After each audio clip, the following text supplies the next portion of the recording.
সবার মুখে যে তৃপ্তির হাসিটা দেখতে পাচ্ছি, যখন সবার আসার সময়টা ছিল, বৃষ্টি চুপচাপ লক্ষ্মী হয়েছিল। ফ্যামিলি ডেটা আমরা প্রতি বছরই করি। সার্বিক আয়োজন কেমন লাগছে সেটা তো আমাদের পরিবারের সদস্যরাই বলতে পারবে।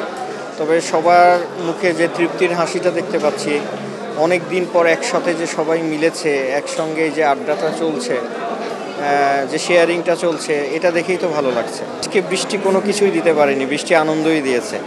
যখন সবার আসার সময়টা ছিল, বৃষ্টি চুপচাপ লক্ষ্মী হয়েছিল। সবাই যখন চলে এসছে, বৃষ্টি তখন গ্যাপে পড়েছে এবং পড়ে যাচ্ছে। এই বৃষ্টিতে আসলে এনজয় করার মতোই বৃষ্টি। আয়োজক যে সাধারণ সম্পাদক হিসেবে আমরা অ্যাক্টরস ফ্যামিলি ডেটা আমরা প্রতি বছরই করি। নানা কারণে প্রায় 1.5 বছর যাবৎ এটা আয়োজন হচ্ছিল না, সব কিছু মিলিয়ে আর কি, দেশের পরিস্থিতি সব কিছু মিলিয়ে। তো এটা অনেক দিন পরে একসঙ্গে একত্রিত হওয়াটা জরুরি ছিল। পাশাপাশি আমরা যে নতুন কমিটি এসছে, তাদের অভিষেকটাও জরুরি ছিল সবার সঙ্গে।